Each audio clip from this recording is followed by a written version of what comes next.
네, 오늘은 레위기 27장, 어느새 레위기도 이제 다 마지막 장에 도달하게 되었습니다.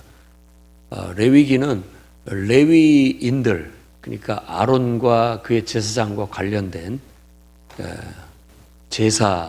제사제도, 그러니까 번제를 드리고 또 소제를 드리고 화목제를 드리고 속죄제, 속건제 드리는 이런 것을 통해서 하나님과의 어떤 온전한 관계 속에 살아가도록, 그러니까 믿음으로 사는 거죠. 예배를 통해서 하나님을 예배함으로 하나님의 평화가 늘 우리 안에, 하나님의 번영이 형통하게 하심이 늘 그 복된 상태가 항상 유지될 수 있도록 하려는 게 그 모든 제사 제도의 목적이라 할 수 있습니다. 그리고 이 제사장들은 백성들에게 율법을 가르쳐야 됐어요. 그래서 그런 율법의 내용들, 모세를 통해서 하나님이 주신 그 규례들을 쭉 얘기를 하고 있습니다. 그래서 뒷부분에 가면은 바로 1년 단위로 우리가 지켜야 될 절기, 그리고 안식년과 희년 제도에 대해서 얘기를 하고 있어요. 특히 안식년과 희년 제도는 아주 특별한 것이죠. 물론 요즘도 안식년이라는 제도가 교수들이라든지 또 학문을 연구하는, 그리고 대학에서 가르치는 교수들도 안식년을 줘서 한 해는 그 강의를 쉬게 하고 다른 데 가서 또 자기가 할 수 있는 연구를 할 수 있게 기회를 주거나 이렇게 합니다. 또 교회 안에서 목회자들도 안식년을 주거나 해서 또 목회자들도 그런 재충전을 할 수 있도록 해주는 그런 제도를 실행하는 교회들도 있습니다. 물론 교회 형편에 따라서 그게 될 수도 있고 안 될 수도 있기 때문에 뭐 보통 안식년이 안 되면 안식월이라도 또 몇 개월이라도 그렇게 하게끔 하는 그런 배려를 해주는 교회들도 있습니다.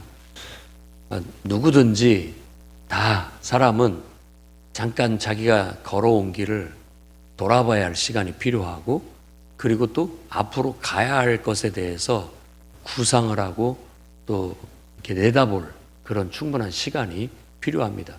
그런 점검이 없이는 오래 가지 못하게 되고, 또 그런 점검이 없으면 자기가 지금 어디로 새고 있는지, 어디로 흐트러지고 있는지를 잘 발견할 수가 없게 되기 때문에 그런 기회를 갖는 것은 장기적으로 보면 훨씬 더 유익한 길이라는 걸 알 수가 있습니다. 그리고 희년 제도는 참 이상적인 제도이지만 이 이스라엘에 실제적으로 이게 실행이 됐는지 어떤지는 잘 모르겠습니다만은 근거가 나타나 있지 않기 때문에 그 말씀대로 했다면 그것은 완전히 지금으로 말하자면 그냥 토지 공제도예요.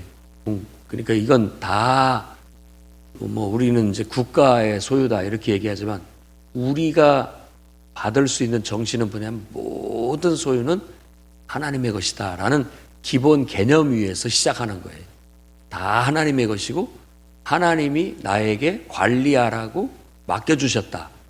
그래서 딱 때가 되면 결국은 내가 50년 그걸 관리하라고 맡겨졌다면 그걸로 끝나는 거예요.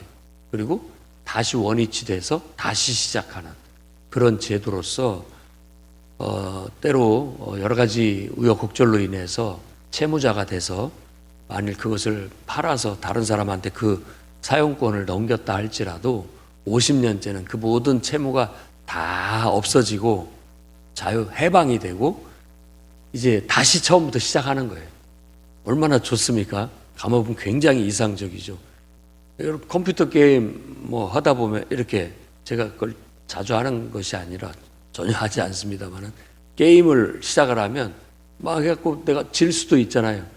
근데 다 끝나면 다시 또 처음부터 다시 시작하잖아요. 다시 시작할 수 있는 은혜.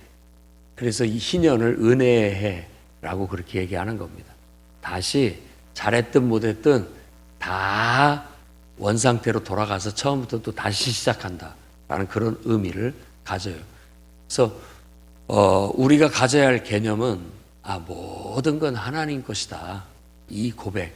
그래서 우리가 신앙 고백을 하게 되면 우리의 주권은 하나님께 있습니다라는 고백을 하게 되는 겁니다. 그게 신앙 고백이에요. 나는 주님의 것이다. 내 모든 인생도 하나님이 내게 주신, 하나님이 맡겨주신 것이다. 그래서 나는 내 몸뿐만 아니라 나의 물질, 나의 시간, 나의 모든 소유를 다 맡겨주신 하나님의 뜻대로 관리하면서 살아가야 된다라는 정신, 그게 바로 기독교 정신이라고 하고 그걸 청지기 정신이라고 그렇게 얘기를 하는 겁니다. 이것을 잘 지켜서 살면 우리는 경건한 청교도적인 그런 신앙을 갖게 됩니다.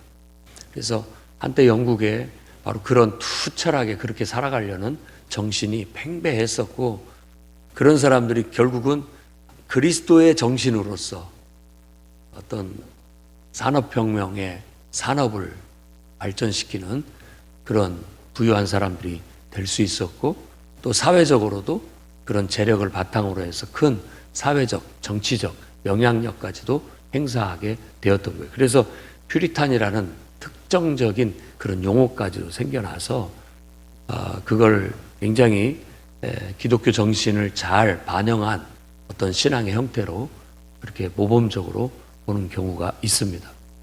오늘날 우리 그리스도인들도 항상 우리 마음속에는 모든 소유는 하나님의 것이다. 나는 하나님의 청직이다 라는 정신으로 살아가야 되는 겁니다. 그렇게 될 때 온전한 우리가 그리스도의 정신으로 내 삶을 잘 관리해 나아감으로써 세상의 모범이 되고 또 그런 사람을 하나님이 축복해 주셔서 부와 또 여러 가지 권세를 주셔서 세상에 영향력 있는 그런 삶을 살 수 있도록 해 주신다면 더 정말 모든 것들이 온전하리라 그렇게 여겨집니다. 오늘 말씀은 그런 과정 속에서 하나님 앞에 서원한 경우에 대한 어떤 부연을 하고 있는 겁니다. 원래 서원이라는 것은 내가 감동이 돼서 하나님이 내게 어떤 감동을 해주셔서 내가 이걸 하나님 앞에 드려야 되겠다라고 약속하는 것을 서원이라고 하는 겁니다. 하나님께 약속. 그 약속은 좀 약한 표현이고 더 강한 표현은 맹세입니다. 맹세. 하나님 앞에 그렇게 하겠다라고 맹세를 하는 거예요. 나를 바치겠다, 자신을 바치겠다라고 맹세하는 경우, 이런 경우는 어떤 경우냐면 내가 성전에서 봉사하겠다, 이런 어떤 거죠. 그러니까 성전에서 내가 평생을 봉사하겠다 하라면 성전에서 살면서 성전 봉사를 평생 죽을 때까지 하는 거고요. 그렇지 않으면 또 내가 1년 동안 봉사하겠다 하면 다른 생업을 하지 않고 성전에서 그냥 봉사하는 역할, 봉사를 그냥 하는 겁니다. 그냥 거기서 먹고 자고 하면서 봉사하는 것이죠. 그런 식으로 하는 것, 그리고 또 어떤 이제 감동을 받아서 또 내가 뭔가를 하기로 하나님 앞에 헌신하고 약속한 것, 이런 모든 것들이 다 서원, 예물, 서원이라고 하는 예물입니다. 그래서 이건 성물이다. 하나님께 바치기로 했기 때문에 성물이 된다는 건 하나님의 소유고 다 하나님 것이다 라고 해서 거룩하다라고 그렇게 얘기를 하게 되는 겁니다. 그래서 일단 우리가 집을 하나님께 드리겠다, 또 여기서는 가축을 하나님께 드리겠다, 이런 것들도 서원이 되는 겁니다. 그렇게 해서 그걸 드려야 되는데 오늘 말씀은 그거에 대한 부연 설명이에요. 우리가 막 흥분해서 감동을 받아가지고 내가 이렇게 해야 되겠다 하나님 앞에 약속을 딱 했어요. 그런데 사람의 이 심리라는 게 그것을 그렇게 해놓고 나서 이 인간의 이 본능이 나중에 가면 후회를 해요. 그거에 대해서 내가 그때 이렇게 했는데 그러지 못할 형편, 그러지 못할 이유들이 많아지게 되는 거예요. 그러니까 이게 참 어렵습니다. 하나님 앞에 우리가 이렇게 하겠습니다라고 해놓고 실천을 하려고 하니까는 그게 어려워 보이는 거예요. 그리고 하기가 힘들어 보이는 것이죠. 그럴 때 이 문제는 이제 모세 율법에 보면 속건제에 해당하는 문제가 되는 겁니다. 서원을 지키지 못했을 때는 속죄해라 해서 속건제를 드리게 하게 만듭니다. 그리고 하나님 앞에 한번 약속을 하고 맹세를 했으면 책임을 져야 된다라고 해서 그것을 대체할 수 있는 방법을 지금 오늘 이 말씀에서 가르쳐 주고 있는 거예요. 그러나 어떤 것은 대체가 불가능하고 어떤 것은 대체가 가능하다. 어떤 것으로?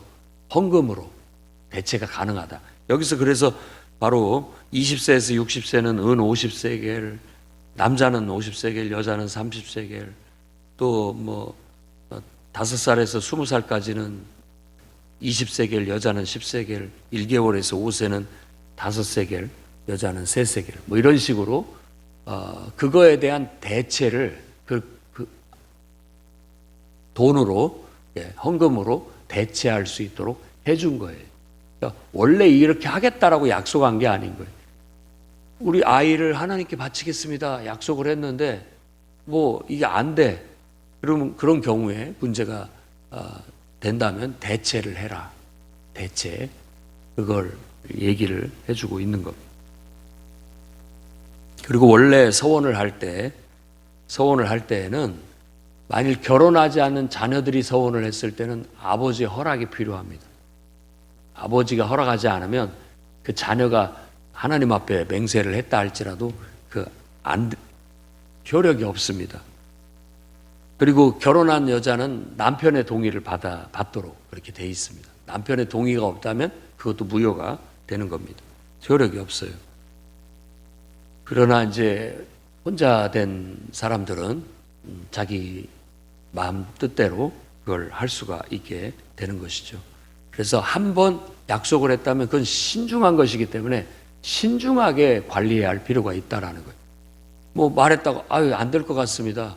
그냥 끝내버려서는 안 된다라는 거예요. 하나님 앞에 책임을 져라. 뭘로 대체를 해라. 그런 얘기고, 그 다음에 드리기로 약속한 것을 하나님 앞에 드려라. 드릴 때 그것을 말씀에 우열을 가리거나 바꾸거나 하지 마라. 이렇게 이거 막 귀한 것 좋은 것을 드리기로 해놓고 나중에 보니까 마음이 싹 바뀌어가지고 이건 아깝고 다른 걸로 이렇게 대체해서 드려야 되겠다라고 하는 그 자체가 하나님 앞에 그렇게 썩 좋지 못한 태도라고 말할 수 있다라는 거예요. 그래서 신중하게 하나님 앞에 우리가 서원을 해야 되고, 또 서원을 한 것은 성경의 가르침은 반드시 지켜라 라는 것이 원칙이에요. 그런데 피치 못하게 우리가 그렇게 하지 못하게 됐을 때는 그걸 대체하고 속건제를 드려라 라고 그렇게 얘기를 하고 있는 겁니다. 그래서 우리도 하나님 앞에서 사실 직분을 맡는다라는 것 자체도 어쩌면 이 서원과 같은 거예요. 가볍게 생각하면 안 됩니다. 내가 어떤 직분을 맡았다라는 것은 하나님 앞에 약속한 거예요. 약속. 그렇기 때문에 도중에 우리들이 할 수 없을 형편이 되거나 또 문제가 되거나 이런 일들이 발생을 할 수 있거든요. 그럴 때 신중하게 행동을 해야 됩니다. 책임감을 가지고. 한번 하나님 앞에 하기로 약속한 것은 끝까지 지켜야죠. 그게 원칙입니다. 그리고 만일 직분을 맡았을 때 이걸 원칙을 동의를 한다면 아직 미성년자들은 부모의 동의를 받아서 부모의 허락을 맡아서 할 수 있도록 이끌어야 되고, 또 결혼한 사람들은 배우자에게 협조를 구해서 해야 되겠죠. 그래서 원칙적으로 한다면 배우자가 난 당신이 그렇게 교회에서 그런 역할을 맡아서 하기를 원치 않는다 하면 그 임명을 할 수가 없게 되는 것이죠. 원칙적으로. 무언의 동의가 있고 또 부부간에 서로 그런 것에 있어서 배려가 있을 때 그런 헌신과 봉사가 가능하게 되는 겁니다. 그리고 한번 그렇게 약속을 했다면 그건 반드시 지켜서 해야 된다라고 신약이나 구약이나 다 그렇게 가르치고 있습니다. 사람의 일이 아니기 때문에 또 내가 임으로 사사롭게 해석하면 안 돼요. 사사롭다라는 건 내가 하고 싶으니까 한 거고 내가 하기 싫으니까 안 하는 거. 이런 것도 안 됩니다. 그리고 내가 좋아하는 일이니까 하고 내가 별로 안 좋아하니까 안 하고 이런 것도 온전치가 않아요. 하나님이 내게 그 일을 맡겨주셨다. 하나님의 사명이다라고 생각하고 해야 되는 거예요. 그런 어떤 것이 온전한 봉사가 될 수 있겠죠. 우리가 다 마음이 있어서 어떤 일을 하겠다라고 하나님 앞에 다 자발적인 자원. 그래서 교회의 모든 봉사나 직분이나 섬김은 어떤 의미에서는 다 이게 강압적으로 될 수 있는 환경이 아닙니다. 그렇게 될 수가 없죠. 다 모두가 은혜를 받아서 은혜가 하나님의 성령이 우리에게 감동을 해서 그런 마음을 주시고 그걸 하게끔 하는 것이죠. 그리고 교회에서 일꾼을 세울 때도 기도하고 성령과 지혜가 충만한 사람, 영적인 사람이어야 되고, 그러니까 기도하고 예배하고 영적인 사람이어야 돼. 반드시 하나님과 영적인 소통이 가능한 사람, 그렇게 할 수 있어야 됩니다. 그리고 지혜가 있어야 돼요. 이성적으로도 일머리도 있어야 되고 그런 일들을 잘 할 수 있는 능력도 필요한 그런 것도 갖춰야 되겠죠. 그런 것들, 그런 분들을 선별해서 일꾼으로 지도자로 세워서 그 직분을 맡게 하는데, 우리가 그런 사람들을 세울 때 임명할 때 구약에서는 기름을 부었지만 신약에서는 안수를 합니다. 그래서 이제 모든 임명식이라는 말을 교회에서는 안수식이라고 그렇게 하게 되는 것이죠. 그렇게 해서 안수를 받았다라는 건 특별한 거예요. 이 말씀에서도 흐르고 있는 정신이 뭐냐면 안수를 받았으면 그는 거룩하니 하나님의 것이다. 이런 의미를 갖는 거예요. 그러니까 내가 안수받는 직분자다. 아직 내가 안수받지 못한 직분자다. 구분을 두고 있는 거예요. 교회 안에서. 성경에서 딱히 그걸 구분을 두지 않지만 어떤 근거냐면 디모데 전서 3장에서 말하고 있는 감독이나 그러니까 목회자나 어떤 장로나 권사나 집사의 직분을 가질 때에는 그냥 아무나 시키지 말고 시험해보고 시켜라 라는 그런 말씀이 있어요. 그래서 일단은 집사도 임명을 하면 한동안 임명을 받고 3년이든 이렇게 지켜봅니다. 그런 다음에 안수를 줘요. 3년이고 5년이고 지켜봐서 흠 없이 검증을 받고 통과가 되면 그런 사람을 선별해서 안수를 주는 거예요. 안수를 주는 것은 이제 당신은 이제 변함없이 영구히 평생 동안 하나님 앞에 일꾼입니다 라고 그렇게 세우는 그런 의미를 갖게 되는 것이죠. 그랬을 때 스스로도 나는 하나님 것이다 라는 그런 마음을 갖고 거룩히 여겨야 되겠습니다. 그런 것들을 함부로 여겨서 그렇게 안수 받고 나서도 기도도 잘 하지 않고 영적으로도 성령 충만함도 유지하지 못하고 또 적절한 충분한 자기 직분에 맞게끔 봉사하고 섬기는 일을 적절히 하지 못하는 가운데 그냥 이름만 갖고 있는 것은 부끄러운 일이죠. 오히려 그런 일들을 잘 감당함으로써 성경은 아름다운 지위를 얻는다라고 그렇게 얘기해요. 존중을 받고 존경을 받는다라는 것이죠. 내가 그렇게 성실하게 모범적으로 해서 존경받는 지도자가 되는 것이 오히려 하나님 앞에 영광을 돌리는 것이 되겠죠. 그런데 저 사람은 직분만 받았지 아무것도 하는 것이 없다라는 것은 스스로도 부끄러운 것이고 하나님께도 영광이 되지 못하는 것이 될 수 있기 때문에 신중해야 할 문제인 것입니다. 그것을 임명하는 안수를 주는 교회도 신중해야 할 뿐만 아니라 그것을 받는 사람도 신중해서 그런 것들로 인해서 우리가 죄가 되지 않도록, 그런 것들로 인해서 우리가 하나님을 섬기고 봉사하는데 허물이 되지 않도록 해야 되겠다라는 교훈을 여기서 얻을 수가 있습니다. 그리고 서원에 여기에 나타나지 않았지만 나실인의 서원도 있습니다. 그것도 나실인이라는 그 말 자체가 내가 구별하여 드려진 사람이다 라는 그런 의미를 갖습니다. 특별하게. 그러니까 전도사든지 또 이제 목회자가 된다든지 이런 사람들은 그 삶을 하나님 앞에 안수를 받을 때 완전히 드려진 사람들이죠. 드려진 사람들이에요. 그래서 특별하게 생각을 하는 겁니다. 그들은 자기 생활에 얽매이지 않고 주의 일에 초점을 맞춰서 모든 사생활들이 다 제한받게 돼 있습니다. 그렇게 살기로 결단했고 그렇게 드리기로 자신의 삶을 결단해서 하나님 앞에 맡겨졌기 때문에 그렇습니다. 그런 것들도 충분히 신중하게 고려해서 해 나가야 되겠고, 이제 그 서원을 한 사람들은 나시리는 절대 포도와 관련된 그거 먹으면 안 된다. 그렇게 얘기합니다. 술 먹으면 안 된다. 술에 취하거나 이런 어떤 모습을 보이면 안 됩니다. 그리고 머리를 자르면 안 됩니다.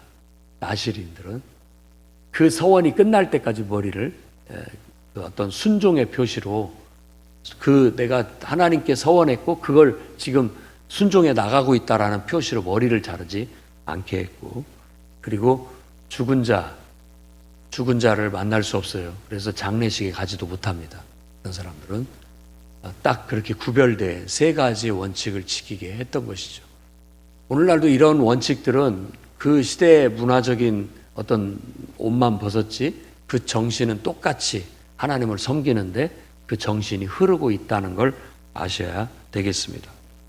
그리고 이제 대체 불가한 거, 하나님 앞에 이미 이건 하나님의 것인데 뭐 내 것이 아니기 때문에 다른 걸로 뭐 내가 서원할 수도 없고 대체할 수도 없는 것에 대한 언급을 하고 있는데, 천열매와 그리고 곡식이나 가축의 10분의 1, 11조에 대한 얘기를 하는 겁니다.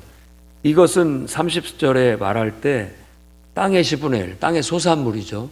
곡식, 어떤 포도, 감남유, 뭐 보통 대표적인 소산물이 그거니까 그런 것들의 10분의 1은 하나님의 것이다. 그러니까 내가 뭐 열심히 일해서 번 돈이나 내가 번 내 모든 소유의 10분의 1은 항상 하나님의 것이다. 내 인생의 10분의 1도 늘 하나님의 것이다. 이 조각은 내가 먹을 수 있는 조각이 아니다. 이 조각은 하나님께 드림으로 나머지 조각을 다 거룩하게 해야 된다. 라는 것이 이 지금 레위기서에서 가르치고 있는 정신이에요. 이건 우리가 손댈 것이 아니에요. 그래서 이거 뭐 바치고 안 바치고 따질 것도 아니라는 거죠. 그래서 그것은 대체가 불가능하다라고 분명하게 얘기를 하고 있습니다. 신약성경의 사도 바울도 그가 3차 전도 여행, 선교 여행을 하는 것을 마치 하나님 앞에 나시린의 서원이라고 그렇게 묘사가 돼 있고, 그가 갱그레아에서 머리를 잘랐다라는 것은 자기의 3차 전도 사역이 끝났다라는 것을 보여준 거고, 예루살렘에 와서도 일부러 바리새인들이 보라는 듯이 바로 자기가 율법에 준해서 나시린으로 서원을 했고 그 사명을 다 감당하고 끝내고 와서 보란 듯이 이 삭발을 함으로써 자기도 율법을 지키는 그런 유대인 중에 한 사람이다라는 걸 보여줘서 그걸로 인한 갈등을 이렇게 가라앉히려고 했던 기록이 사도행전에도 나타나 있습니다. 서원을 한다는 거 귀한 것이죠. 하나님의 마음을 내가 읽고 하나님이 이렇게 해주기를 바라는 그런 마음이 있어 내가 그 마음에 화합한다는 건 하나님도 기쁘고 나도 기쁜 일입니다. 그런데 그것을 다 이루어냈을 때 기쁨은 배가 되는 거예요. 내가 다 이루었다. 그 서원을 마치고 탁 머리를 깎았을 때 그 기분이란 이루 말로 다 할 수 없겠죠. 여러분들이 하나님이 맡겨주신 사명 다 마치고 나서 예를 든다면 은퇴를 하게 됐을 때 그 어떤 이게 서원이 끝났고 이제 머리를 깎는 것 같은 그런 건데, 만감이 교차하면서 정말 내가 하나님께서 내게 주신 이 사명을 잘 완수했습니다 라는 그런 어떤 기쁨의 고백이, 감동이 그곳에 있게 되는 것입니다. 여러분 인생에도 그런 감동이 있기를 바랍니다. 정말 하나님이 내게 감동으로 주신 것들은 꼭 이루어내서 하나님도 기쁘고 나도 기쁘고, 그래서 그걸로 인해서 내 인생에 정말 값어치가 더 높아지고 내 삶이 하나님 앞에 귀하게 쓰임받았다라는 것으로 내 인생의 면류관이 될 수 있도록 그렇게 살아가기를 바랍니다. 이 말씀으로 레위기는 마무리가 되겠습니다. 기도하겠습니다. 거룩하신 주님, 하나님 앞에 우리 인생은 다 드려졌사오니 삶의 10분의 1, 한 조각은 내 것이 아니며 하나님의 것임을 고백합니다. 손대지 않게 하시고 오로지 올고지 하나님께만, 하나님을 위해서만 드려지고 쓰여지게 해 주시옵소서. 그리고 남은 인생들이 하나님의 거룩함을 덧입어 거룩해지게 하시고 하나님이 주시는 그 복된 축복이 우리의 삶에 항상 있어서 무엇을 하든지 잘 되게 하시고 또 무엇을 하든지 다 형통케 하시며 무엇을 하든지 인정받고 높아지고 잘 되게 해 주시옵소서. 행여 우리가 하나님 앞에 드리기로 약속했다가 우리의 본성이 그것을 싫어하여 마음이 변해지거나 또 변질되는 그런 일들이 없도록 하나님 지켜주시옵소서. 서원한 것은 꼭 지켜서 하나님의 영광이 되고 우리 영혼도 기뻐 춤을 추는 그런 은혜가 있게 하여 주시옵소서. 하지만 연약한 우리들이 하지 못할 때 대체할 수 있는 방법을 또한 허락하셨으니 다른 것으로 대체해서라도 꼭 하나님 앞에 그 책임을 다하고 사명을 다할 수 있는 그런 책임 있는 하나님의 거룩한 백성들이 다 될 수 있도록 인도하여 주옵소서. 주님 앞에 가는 그날까지 점도 없고 흠도 없이 좌로나 우로나 치우치지 않고 항상 하나님이 기뻐하시는 그 길로 가장 복된 그런 온전한 상태를 유지하며 살아가다 주님 품에 안기게 해 주옵소서. 사는 날 동안 하나님 영원 신세 지지 않게 하시고 다른 사람 손에 의탁하지 않게 하시며 우리 힘으로 살아갈 수 있도록 물질적으로나 또 건강으로나 모든 필요한 것들을 공급해 주시고 축복해 주셔서 마지막 한 호흡까지도 주님을 위해 복음을 증거하다 그렇게 살다 주님 품에 안기게 해 주옵소서. 예수님 이름으로 기도드립니다.